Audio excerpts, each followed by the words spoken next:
முஸ்லிம் நேயர்களுக்கு வணக்கம். நான் உங்கள் பத்திரிகையாளர் RS கார்த்திக். இந்த வீடியோல நாம பார்க்க இருக்கிறது இந்த வாரம் திரைக்கு வந்திருக்கிற பரமசிவன் பாத்திமா படத்தோட விமர்சனம்.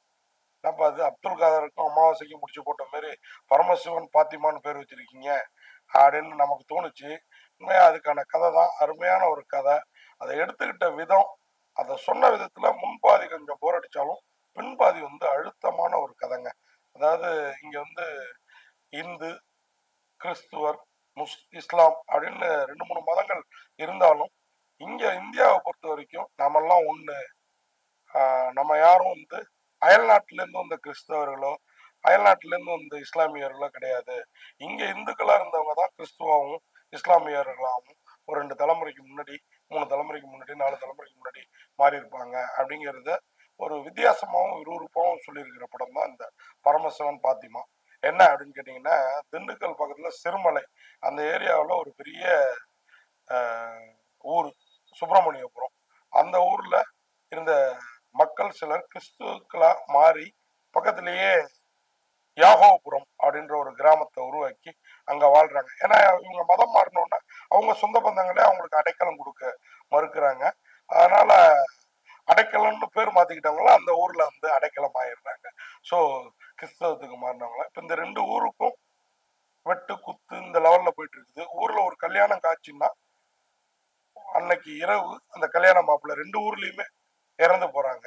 இப்படி மர்மமா இருக்குது. யார் பண்ற என்ன பண்ற அப்படின்னு பாத்தீங்கன்னா, ஒரு காதல் ஜோடி கல்யாணம் ஆகிறதுக்கு முன்னாடி இதே மாதிரி செத்து போன ஜோடியில அந்த மணமகனும் மணமகளும் சேர்ந்து ஆத்மாக்களா உழவுறாங்க அந்த ஏரியாவில். அவங்க தான் இங்க இந்த ஊர்ல ஏதாவது கல்யாணம் அப்படின்னா முதல் நாள் ஏதாவது கலவரத்தை ஏற்படுத்தி மாப்பிள்ளையை கடத்திட்டு போய் கொள்றாங்க. அப்படி கொல்லப்படுற மாப்பிள்ளைகள்ல நம்ம கூல் சுரேஷ் ஒருத்தர். அதுக்கு முன்னாடி 5 கோயிலும், அதுவும் ஓப்பனிங்க அந்த உதவி இயக்குனர் 5 கோயிலும் மாப்பிள்ளை மணக்கோலத்தில் இருப்பாரு. அங்க ஒரு இசை கச்சேரி நடக்கும். இந்த டைரக்டர் ஒரு வித்தியாசமான ரசனைக்காரருங்க. அந்த இசை கச்சேரியில ஒரு சாதாரணமா இருக்கும், ஒரு பெண் ஹீரோயினோட தோழியா அவங்க படம் முழுக்கவும் வருவாங்க. அந்த பெண்ணை விட்டு மைக்ல பாட விட்டுருப்பாரு பாருங்க. அந்த பாட்டை கேட்ட நம்ம குத்தாட்டத்தை கூட எழுச்சி ஆடணும்னு நமக்கு தோணாது. அந்த அந்த படத்துல முதல்ல ஒலிக்கிற அந்த பாட்டு, மைக்ல அவங்க பாடுற பாட்டு அப்படியே நம்மளை மெஸ்மரிசம் பண்ணி அந்த பொண்ணோட இடுப்புக்கு அவர் வச்சிருக்க ஷாட்டு இதெல்லாம் அதுவும் அந்த பொண்ணு ஒன்றும் ஏதோ ரதி, அம்பிகாபதி, அமராவதி அந்த மாதிரி இல்ல ரோமியோ ஜூலியட் அந்த மாதிரிலாம் ஒன்றும் அழகெல்லாம் கிடையாது.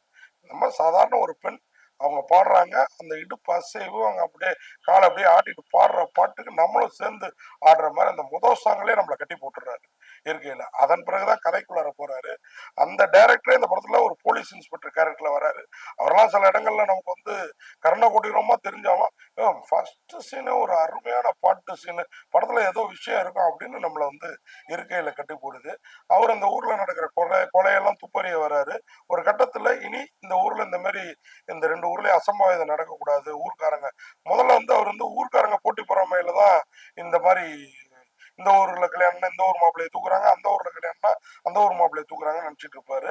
ஆனா இறுதியில தான் தெரிய வரும், இன்டர்வலுக்கு முன்னாடி இரு ஆத்மாக்கள் தான் இதை பண்ணிட்டு இருக்கு அப்படின்னு. ஏன் அந்த ஆத்மாக்கள் இந்த மாதிரி ஒரு அயோக்கியத்தனமான செயல்ல ஈடுபடுது அப்படின்னு பாத்தீங்கன்னா, அவங்க ஆத்மாக்களாக காரணமே அந்த ஊர்க்காரங்க தான். இந்த இந்து கிறிஸ்துவ பிரிவுல ஏற்படுற சண்டை சச்சரவுகள் தான் அவங்க ஆத்மாக்களா இருப்பாங்க. அதனாலதான் அதுங்க பழி வாங்கிட்டு இருக்கும். இது எப்ப தெரியும்னா, இந்த போலீஸ்காரங்க ஒரு பெரிய படையே அந்த ஊர்ல இறங்கியிருக்கும். அவங்க அந்த போலீஸ் இன்ஸ்பெக்டர், அவர் தான் இசக்கி கார்வண்ணன் இந்த படத்தோட இயக்குனர். அவரு 2 ஜோடிக்கு இந்த கல்யாணம் நின்று போச்சு இல்ல, இந்த கூல் சுரேஷ்க்கு ஜோடியா வர வேண்டிய பொண்ணும் இந்த 5 கோயிலனுக்கு ஜோடியா வர வேண்டிய பொண்ணுக்கும் வேற மாப்பிள்ளைக்கு திருமணம் பண்ணி வைக்க நினைப்பாரு. அந்த மாப்பிள்ளைகளையும் நம்ம ஆத்மாக்கள் அடிச்சு தூக்குனுச்சா இல்ல அவங்களுக்கு கல்யாணம் நடந்துச்சா? அந்த மாப்பிள்ளை யாருன்னு பாத்தீங்கன்னா, இதுல வில்லனா வர்ற கேமராமேன் சுகுமார், 2ல ஒரு மாப்பிள்ளை, இன்னொருத்தர் கேரக்டர். இப்படி படத்தை வித்தியாசமா ஒரு கொண்டு போயிருக்காரு. 2ஆம் பதியில அழுத்தமான கதைங்க. இங்க நமக்குள்ளார சகோதரத்துவத்தோட இருப்போம்.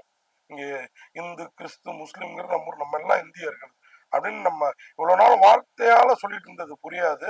அவர் இந்த படத்துல அது வேறு விதமா சொல்லியிருக்காரு.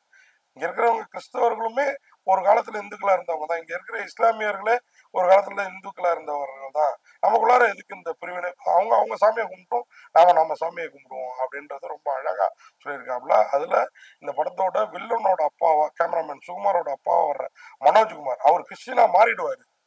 மாறிட்டு அவருக்கு அடிக்கடி சாமி பிடிக்கும். சாமி ஏறிடுச்சு போம்ல ஊர்ல எல்லாம்.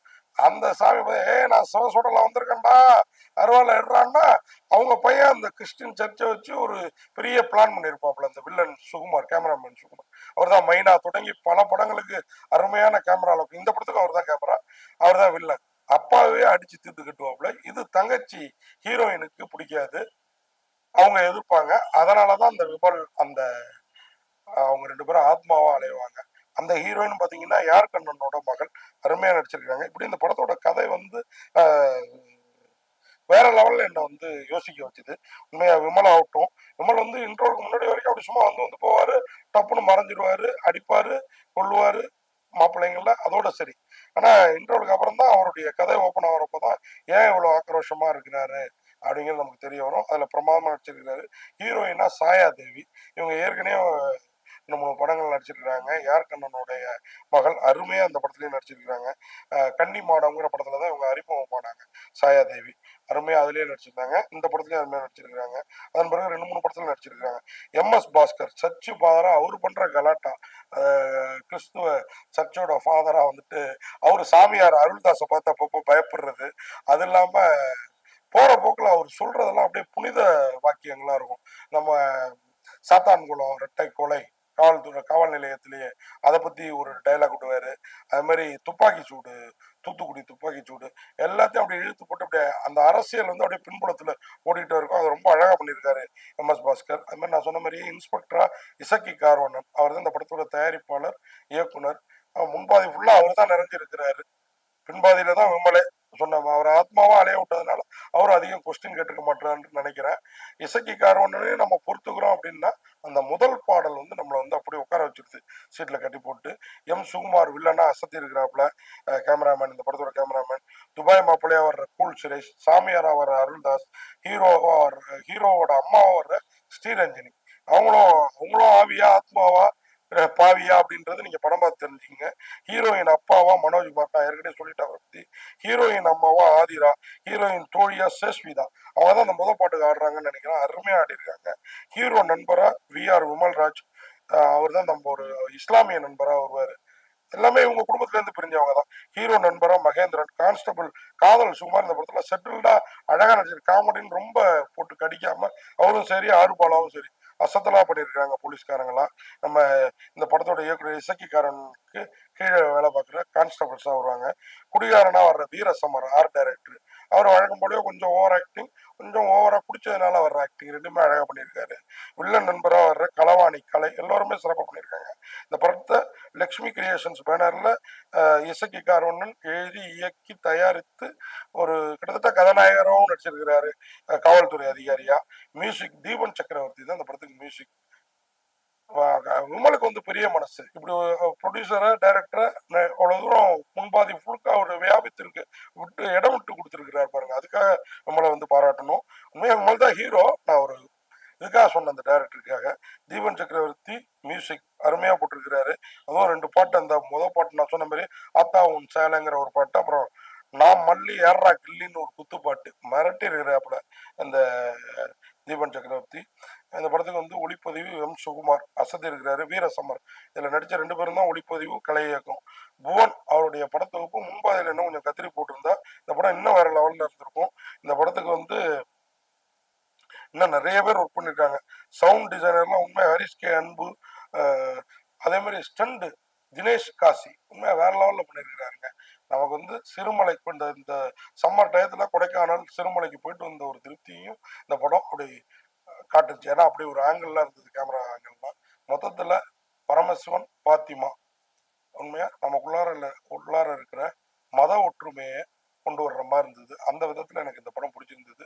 முன்பாதி அது கொஞ்சம் மாறா இருந்தாலும் பின்பாதி பிரமாதமா எடுத்திருக்கிறாரு இயக்குனர். துணிச்சல்கார இயக்குனருக்கு ஒரு உண்மையை சொல்றதுக்கும் ஒரு துணிச்சல் வேணும், அதுக்காகவும் பாராட்டி பரமசிவன் பாத்திமாவுக்கு பத்திரிகையாளர் ஆர்.எஸ். கார்த்திக் எனது பார்வையில் 10க்கு 6.5 மதிப்பெண் கொடுத்து விடைபெறுறேன். நன்றி.